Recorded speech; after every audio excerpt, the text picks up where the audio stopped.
Bagaimana kabar kalian hari ini? Semoga semuanya dalam keadaan sehat walafiat ya. Sebelum memulai pembelajaran fisika pada hari ini, alangkah lebih baiknya kita berdoa terlebih dahulu. Berdoa dimulai. Bismillahirrahmanirrahim. Raditu billahi robba wa bil islami dina wa bil muhammadi nabiyya wa rasulah. Rabbi zidni ilma warzuqni fahma. Amin. Allahumma amin ya rabbal alamin. Berdoa selesai. Ibu harap semuanya berhadir ya untuk mengikuti pembelajaran fisika kita pada hari ini. Berkaitan dengan pembelajaran hari ini, yakni konsep usaha dan energi, silahkan kalian perhatikan video yang akan Ibu tampilkan.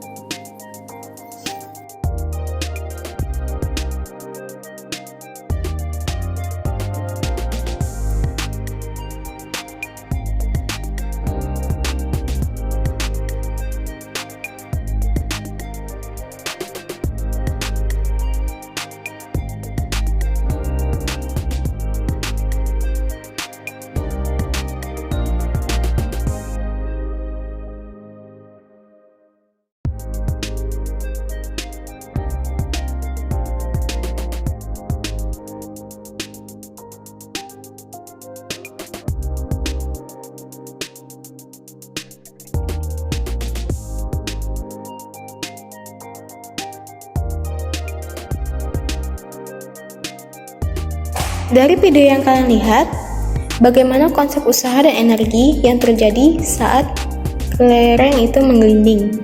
Kemudian yang kedua, apa saja energi yang terdapat di dalamnya. Ketiga, bagaimana hubungan usaha dan perubahan energinya. Nah, untuk menjawab pertanyaan-pertanyaan ini, kita akan mempelajari lebih dalam mengenai konsep usaha dan energi. Tapi sebelumnya kalian sudah belajar kan tentang usaha dan energi ini di rumah masing-masing? Nah, adapun tujuan pembelajaran kita hari ini yakni yang pertama, siswa mampu menjelaskan konsep usaha dengan tepat. Yang kedua, siswa mampu menjelaskan konsep energi dengan tepat. Yang ketiga, siswa mampu menerapkan konsep energi pada kehidupan sehari-hari dengan baik. Dan yang keempat, siswa mampu menganalisis hubungan antara usaha dan perubahan energi dengan benar dan tepat. Kemudian, cakupan materi pembelajaran yang akan kita bahas pada hari ini ada 3. Yang pertama, konsep usaha. Yang kedua, konsep energi. Dan ketiga, hubungan usaha dan perubahan energi. Nah, selanjutnya, dari video yang kalian lihat sebelumnya tadi, kita hubungkan video tadi dengan pengetahuan awal kalian untuk menjawabnya. Kira-kira bagaimana ya menjawab soal yang tadi? Nah, sekarang coba kita identifikasi satu persatu pertanyaan tadi dan kita coba jawab sementara. Pertanyaan pertama, bagaimana konsep usaha dan energi yang terjadi saat kelereng itu menggelinding? Kita perhatikan kembali di video tadi bahwa ada usaha yang terjadi, di mana di sana terdapat gaya berupa dorongan yang diberikan oleh seorang anak terhadap kelereng saat ia menggelinding. Dan ketika kelereng itu menggelinding, tentunya terjadi perpindahan saat kelereng itu menggelinding dari satu tempat ke tempat yang lainnya. Lalu, untuk pertanyaan yang kedua, apa saja energi yang terdapat di dalamnya? Adapun energi yang terjadi saat kelereng menggelinding adalah merupakan energi kinetik. Karena ketika kelereng menggelinding itu ia bergerak, maka disebut dengan energi kinetik. Nah, sebelum kelereng tadi menggelinding, atau lebih tepatnya ketika kelereng berada di atas tanah atau di tangan sebelum diketekan tadi, itu merupakan adanya energi potensial yang tersimpan di dalamnya. Selanjutnya, pertanyaan ketiga, bagaimana hubungan usaha dan perubahan energinya? Usaha yang diberikan oleh seorang anak ke kelereng dengan mengetekkan kelereng lainnya mengakibatkan munculnya energi, yang kemudian adanya perubahan dari energi potensial menjadi energi kinetik, yakni yang bergerak.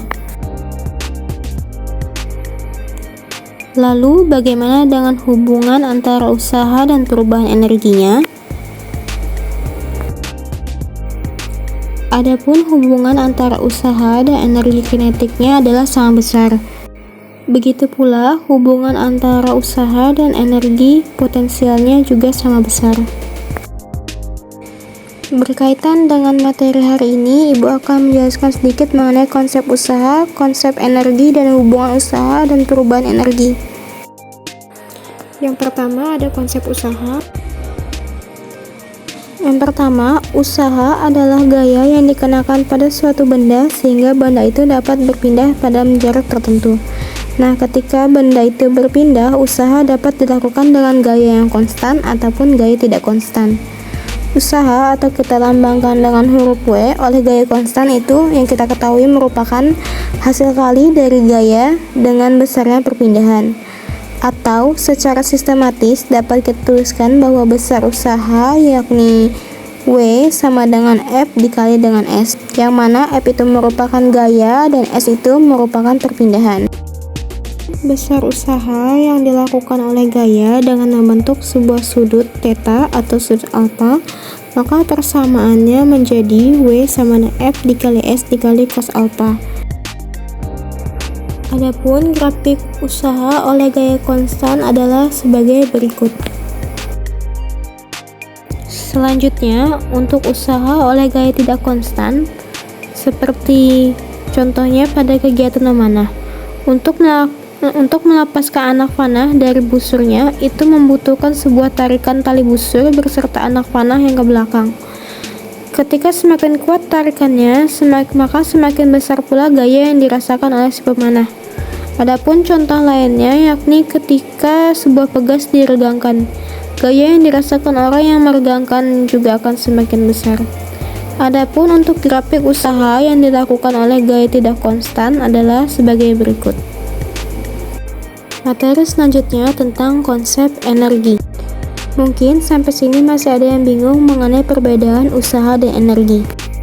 Untuk usaha merupakan perkalian antara gaya dan perpindahan, sedangkan energi adalah kemampuan yang diperoleh dari makanan dan minuman untuk melakukan usaha dan mengalami perubahan bentuk dari bentuk satu ke bentuk yang lainnya.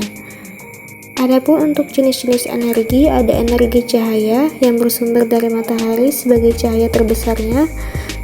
Nah, terdapat juga energi cahaya matahari termal yang dimanfaatkan untuk memasak dan energi matahari fotovoltaik untuk telekomunikasi. Kemudian ada energi angin. Energi angin disebabkan oleh adanya perbedaan suhu antara panas dan dingin dan dimanfaatkan untuk menggerakkan sebuah kincir. Kemudian energi air dihasilkan oleh gerakan air yang menyimpan energi dan dimanfaatkan untuk menjadi energi listrik.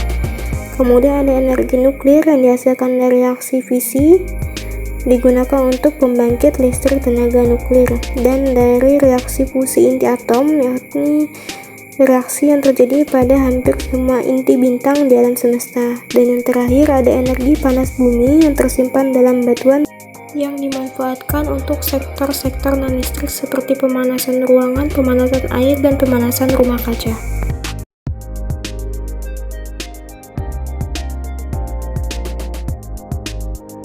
Selanjutnya ada energi kinetik dan energi potensial. Energi kinetik adalah energi yang disebabkan oleh adanya pergerakan. Contohnya, energi yang dihasilkan oleh gerakan energi angin dan energi air. Atau secara sistematis dapat kita tuliskan untuk persamaan energi kinetik adalah setengah dikali M dikali V kuadrat. Selain energi kinetik, ada juga yang disebut dengan energi potensial. Apa yang dimaksud dengan energi potensial? Energi potensial adalah energi yang tersimpan dalam suatu benda atau dalam keadaan tertentu. Contohnya seperti energi potensial gravitasi, energi potensial pegas, energi cahaya nuklir, dan energi panas bumi. Nah, secara sistematis, energi potensial ini dapat kita tuliskan menjadi Ev sama dengan M dikali G dikali H. Adapun energi potensial pegas yang bekerja pada suatu pegas, itu persamaannya adalah EP sama dengan setengah dikali K dikali X pangkat 2 atau X kuadrat. Selanjutnya kita masuk ke materi yang ketiga, yakni hubungan usaha dan perubahan energi. Bagaimana hubungan usaha dan perubahan energi? Seperti yang kita ketahui, usaha tadi merupakan perkalian dari gaya dan perpindahan. Sedangkan energi tadi yang kita ketahui di sini yakni energi kinetik dan energi potensial, persamaannya tadi setengah dikali mv kuadrat dan setengah, dan EP sama m dikali g dikali h. Hubungannya yang mana ketika usaha yang dilakukan pada sebuah benda bergerak, misalnya pada sebuah mobil, itu besarnya akan sama dengan perubahan energi kinetik. Atau secara sistematis kita tuliskan W sama dengan delta EK. Delta EK di sini merupakan selisih dari energi kinetik 2 dikurang dengan energi kinetik 1. Kemudian hubungan antara usaha dan energi potensial, yang mana besar usaha yang dilakukan oleh gaya berat itu merupakan selisih energi potensialnya, sehingga usaha itu bernilai sama dengan perubahan energi potensial. Atau secara sistematis kita tuliskan bahwa W sama dengan delta EP. Delta EP di sini juga merupakan selisih dari energi potensial 2 dikurangi energi potensial 1. Nah, untuk informasi lebih lanjut mengenai konsep usaha dan energi, kalian dapat mencari-cari di buku ataupun juga di internet. Kemudian, untuk lebih menguatkan pemahaman kalian bisa melakukan praktikum secara mandiri terkait energi kinetik dan energi potensial melalui aplikasi PET. Nah, di sini silahkan kalian scan barcode yang ibu tampilkan untuk melakukan praktikum PET. Kemudian, ibu juga telah mencantumkan di deskripsi box mengenai link PET dan juga cara penggunaan PET. Kalian bisa melakukan praktikum ini secara mandiri di rumah untuk membuktikannya, karena waktu kita tidak cukup. Ibu juga ingin kalian mencari mengenai penerapan konsep usaha dan energi ini dalam kehidupan sehari-hari yang lainnya. Tidak hanya yang tadi seperti mobil, kincir angin dan sebagainya, tapi cari juga yang lebih banyak. Baik, dari pembelajaran kita hari ini dapat kita simpulkan secara bersama-sama ya. Yang pertama, usaha adalah gaya yang dikenakan pada suatu benda sehingga benda itu dapat berpindah dalam jarak tertentu. Kemudian yang kedua, energi. Energi adalah kemampuan yang diperoleh dari makanan atau minuman untuk melakukan usaha tadi dan mengalami perubahan bentuk. Adapun jenis-jenis dari energi tadi ada energi cahaya, energi air, energi angin, dan sebagainya. Kemudian juga ada pengelompokan energi menjadi energi kinetik dan energi potensial. Energi kinetik tadi adalah energi yang disebabkan oleh adanya gerakan, sedangkan energi potensial adalah energi yang tersimpan dalam benda atau keadaan tertentu. Adapun hubungan antara usaha dan perubahan energi ini, baik dengan energi kinetik maupun energi potensial adalah sama besar. Yang mana tadi dapat kita tuliskan secara sistematis, W sama dengan delta EK dan W sama dengan delta EP. Nah, ibu juga akan memberikan latihan soal yang dapat kalian jawab dan dapat kita jawab juga bersama-sama. Silahkan kalian scan barcode yang ibu tampilkan di sini. Di sini ada latihan soal melalui aplikasi Quizzes. Silahkan dapat dijawab, kita jawab bersama-sama. Nanti akan kita bahas kembali. Kalian juga bisa mengulang untuk latihan soal ini di rumah jika jawabannya masih kurang tepat. Untuk link Quizzes juga akan ibu tuliskan di deskripsi box jika kesulitan untuk men-scan-nya. Jika barcode tersebut sudah kalian scan, silakan jawab pilihan ganda tersebut sebanyak 5 soal dengan baik dan benar.